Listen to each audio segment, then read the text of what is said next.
د پښتو ډرامو اداکارې، سټیج ډانسرې او د مراد پخوانۍ ښځې نیلم ګل دغه ویډیو له څو ورځو راهیسې په سوشل میډیا باندې ډیر زیات گردش کوي. نو موږ هم وغوښتل چې دغه ویډیو را پیدا کړو او دلته له تاسو سره شریکه کړو. ملګرو، که تاسو هم غواړئ چې د نیلم ګل سره د همدې معاملې مکمله ویډیو ګورئ، نو له موږ سره په ویډیو کې تر پایه پاتې شئ. په همدې ویډیو کې له تاسو سره شریکوم، تاسو یې په خپله وګورئ چې د پښتو ډرامو اداکار او سټیج ډانسرې نیلم ګل سره یو سړي د پروګرام نه وروسته داسې ناروا کار کړی دی او ډیره په بېدردي سره یې له هغې سره دغه بله معامله کړې ده. نیلم ګل چې د مشهورې ډانسرې او سندرغاړې نادیه ګل خور ده، دا لومړی په مراد واده شوې وه چې وروسته بیا مراد د دې شکایتونه وکړل او ویل یې چې مراد ما چلوي، د پیسو په بدل کې مې خلکو ته ورلیږي. بیا مراد دې ته طلاق ورکړ او له فاطمه ګل سره یې واده وکړ.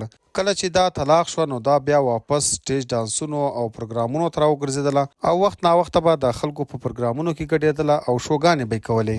د طلاق نه وروسته د نیلم ګل یوه بله ویډیو هم راغلې وه چې پکې ښکاري نیلم ګل په یو مارکیټ کې له یو کمرې راوځي او یو سړی ورته پیسې ورکوي. په همغه ویډیو کې په سوشل میډیا خلکو پسې لیکلي وو چې نیلم ګل په دغه مارکیټ کې په یوه کمره کې له یو سړي سره همدا 2 نمبر کار وکړ، خو کله چې سړی راووتل نو بیا نیلم ګل ته پټې پیسې ورکولې. ملګرو، د نیلم ګل دغه تازه ویډیو چې تقریبا 1.5 منټ ده موږ ته اوس په لاس راغله، نو غوښتل مو چې دلته له تاسو سره شریکه کړم. خو چونکې دا فل بربنډه او لوسه ده نو د یوټیوب د پالیسي په وجه موږ دلته نشو اپلوډ کولی. که بیا هم د ثبوت لپاره د کوم ورور یا ملګري په کار وي، موږ ته کمنټ وکړئ، زموږ چینل سبسکرایب کړئ، موږ به همدا مکمله ویډیو تاسو ته درولېږو.